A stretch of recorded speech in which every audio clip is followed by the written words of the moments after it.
Good morning everyone. मैं शोभित sir आपका एक बार फिर से स्वागत करता हूं आपके अपने यूट्यूब चैनल कंप्यूटरपुर में। तो जैसा कि आप सभी को पता है कि हम लोग पढ़ रहे थे हिंदी में हम लोगों का टॉपिक चल रहा था विलोम शब्द, जिसके हम लोगों ने 2 वीडियो देख लिए थे। ये हम लोगों का थर्ड पार्ट होने वाला है, जो कि बहुत ही ज़्यादा इम्पॉर्टेंट है। तो आप लोग कॉपी पेन लेके बैठिएगा और पॉइंट टू पॉइंट नोट करते रहिएगा, जिससे आपको वीडियो दोबारा देखना ही ना पड़े, आपको एक बार में ही सब कुछ समझ आ जाए और साथ ही साथ याद भी हो जाए। तो चलिए शुरू करते हैं और पूरा वीडियो लास्ट तक प्रॉपर देखिएगा। तो चलिए शुरू करते हैं। जैसा कि हम लोग जाने, हम लोगों का टॉपिक है विलोम शब्द, जिसके हम लोग 2 वीडियो कंप्लीट कर चुके हैं और ये हम लोगों का है थर्ड वीडियो। तो थर्ड वीडियो में देखिए स्टार्ट करते हैं। फर्स्ट इज ज्येष्ठ। ज्येष्ठ का क्या हो जाएगा? कनिष्ठ। ज्येष्ठ का एक पर्यायवाची बताइए। जैसे ज्येष्ठ की जगह आ सकता है हम लोगों का वरिष्ठ। अगर वरिष्ठ आ जाएगा तो वरिष्ठ का भी क्या होता है? कनिष्ठ। कंफ्यूज मत होइएगा कि ज्येष्ठ अलग है वरिष्ठ अलग है। ज्येष्ठ का पर्यायवाची ही होता है वरिष्ठ। तो ज्येष्ठ का क्या है हम लोगों का विलोम?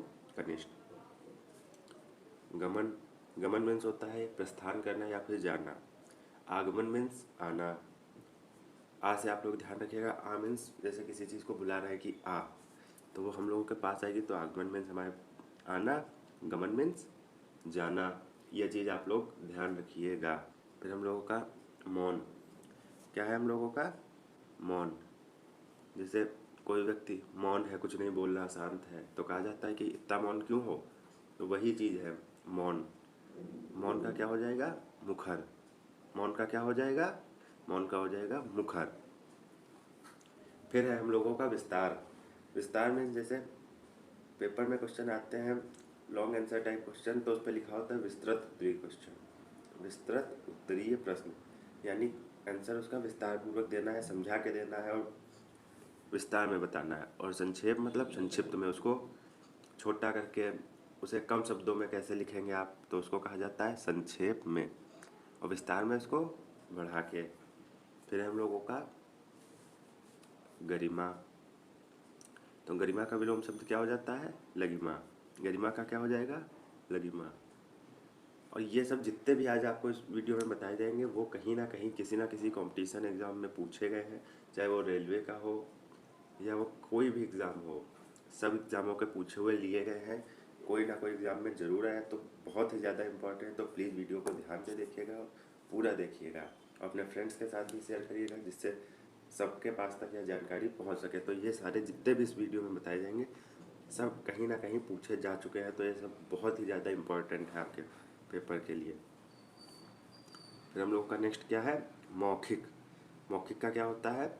लिखित। मौखिक को हम लोग इन इंग्लिश अगर जाने हैं तो मौखिक को हम लोग कहते हैं ओरल, लिखित को कहते हैं रिटन। जैसे हिंदी मीडियम यूपी बोर्ड में होती मौखिक परीक्षाएं, वही सीबीएसई बोर्ड वाले जानते हैं इसको ओरल एग्ज़ाम के नाम से। ये रिटन एग्ज़ाम, लिखित परीक्षा। तो मौखिक मीन्स ओरल, लिखित मीन्स रिटन। तो मौखिक का क्या हो जाएगा? लिखित। फिर है हम लोगों का ये सकारात्मक का नकारात्मक, नकारात्मक का सकारात्मक। ये थोड़ा सा कन्फ्यूज़न हो गया था, एक ही को बार में रिपीट कर दिया गया था। तो हम लोगों का सकारात्मक का क्या हो जाएगा? नकारात्मक। सकारात्मक को एक तरह से आप समझ सकते हैं इन इंग्लिश पॉजिटिव, नकारात्मक को समझ सकते हैं निगेटिव। तो पॉजिटिव का क्या हो जाएगा? निगेटिव। अरे यह पॉजिटिव का साइन होता है +VE और इसका होता है -VE। तो ये पॉजिटिव, ये निगेटिव। तो पॉजिटिव का क्या हो जाएगा? निगेटिव, आप सबको पता है। फिर हम लोगों का सम्मुख। किसी चीज़ के सम्मुख, जैसे कोई हमारे सामने है तो हम कहेंगे यह व्यक्ति हमारे सम्मुख है। और विमुख मीन्स पीठ पीछे। जैसे कई बार होता है कि आपको यह बात कहनी है तो हमारे सम्मुख कहिए, यानी हमारे सामने कहिए। और विमुख मीन्स पीठ पीछे या सामने नहीं हो उसके लिए।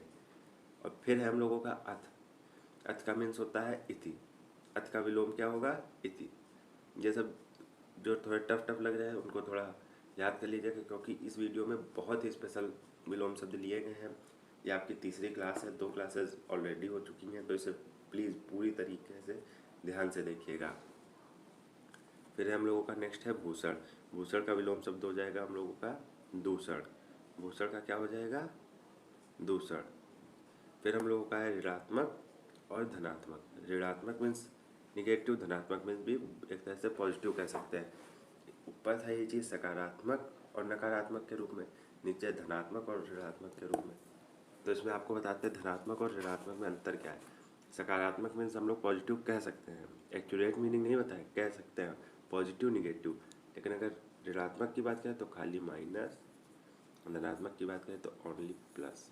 तो इस हिसाब से आप समझ सकते हैं अपने लिए। कोई मीनिंग हम नहीं बता रहे, आपको ध्यान रहे, थोड़ा कुछ याद रहे, समझ सकें, आपको एग्ज़ाम में भी ध्यान आ जाए कैसे बताया गया था, इसलिए बता देते हैं। बाकी कोई इसकी ज़्यादा ज़रूरत हमें तो नहीं लगता है। फिर हम लोगों का सन्यासी। सन्यासी वह व्यक्ति होता है जिसने घर परिवार का त्याग कर दिया हो, लोभ मोह से दूर, सन्यासी कहलाता है। और गृहस्थ जो अपने घर के साथ रहता हो, घर के समस्त कार्य करता हो, तो सन्यासी का क्या हो जाएगा? गृहस्थ। फिर हम लोगों का एकाधिकार का। एकाधिकार मतलब जैसे किसी राज्य पे होता है राजा का एकाधिकार, किसी राज्य पर राजा का क्या होता है? एकाधिकार। और किसी भी सरकारी चीज़ पर समस्त जनता का क्या होता है? सर्वाधिकार। किसी राज्य पर राजा का होता है एकाधिकार, किसी राज्य की सरकारी वस्तु पर जनता का होता है सर्वाधिकार। तो आप लोग समझ रहे होंगे एकाधिकार और सर्वाधिकार का मतलब क्या है एग्जाम्पल से ही। फिर हम लोगों का उत्तम। उत्तम का हो जाएगा अधम। फिर नेक्स्ट है हम लोगों का नीरस। नीरस का हो जाएगा सरस। नीरस मतलब बिना नीरस के। नीरस मीन जैसे जिसमें कोई रस ना हो, कोई जैसे कई कविताएं होती बहुत ही ज़्यादा नीरस होती, जिनमें कोई भी आनंद नहीं आता है, पढ़ने में कोई भी रुचि नहीं रहती, तो वो नीरस कहलाती हैं। तो इसका हो जाएगा सरस, मतलब रस के साथ, बिना रस के, रस के साथ। और फिर हम लोगों का मुख्य और गौण। मुख्य गौण को आप लोग एक तरह से समझ सकते हैं, इसको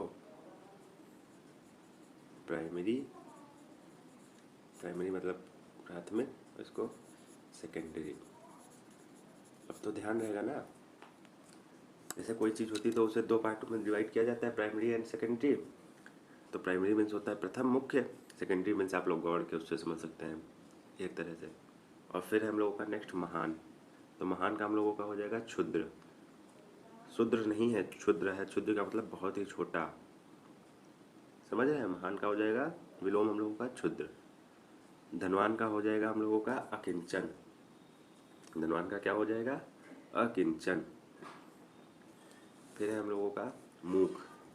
मूक वह व्यक्ति होता है जैसे जो बात नहीं कर पाता, बोलने में असमर्थ व्यक्ति को कहा जाता है मूक। और वाचाल वह व्यक्ति होता है जो बहुत ही अधिक मात्रा में बोलता है, बहुत बोलता है, उसको कहा जाता है वाचाल। फिर है मानव। मानव का तो दानव सबको ध्यान ही रहेगा, मानव दानव, मानव दानव। तो मानव का विलोम है दानव। शोषक। शोषण करने वाले को शोषक कहा जाता है, तथा पोषण करने वाले को पोषक कहा जाता है। तो हम लोगों को देखना कौन हमारा शोषण करता है, कौन हमारा पोषण करता है। शोषण सरकार करती है, पोषण हम लोगों के माता पिता करते हैं। फिर नेक्स्ट है हम लोगों का कृतज्ञ। कृतज्ञ मीन्स आई थिंक उपकार को मानने वाला, कृतज्ञ मीन्स उपकार को ना मानने वाला।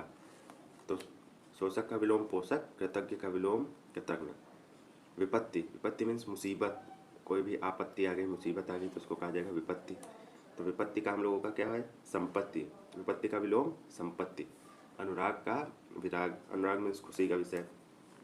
फिर है हम लोगों का हर्ष। हर्ष मीन्स खुशी का विषय है, बहुत ही ज़्यादा आप खुश हों, जैसे लोगों को बताते नहीं बहुत ही हर्ष का विषय है। या विषाद मीन्स शोक या दुख का। शाश्वत।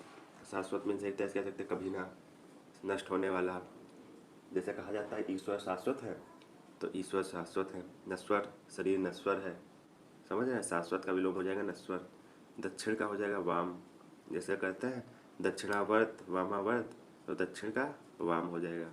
फिर हम लोगों का है उपेक्षा अपेक्षा। उपेक्षा का विलोम क्या है? अपेक्षा। तो आई थिंक आप लोगों को आज की क्लास समझ आई होगी। अगर आप लोगों को आज की क्लास अच्छी लगी हो तो वीडियो को लाइक करिए, शेयर करिए, और हमारे चैनल कंप्यूटर को करिए सब्सक्राइब। और मिलते हैं ऐसी ही बहुत ही अच्छी अच्छी वीडियो के साथ, तब तक के लिए बने रहिए हमारे साथ। जय हिंद।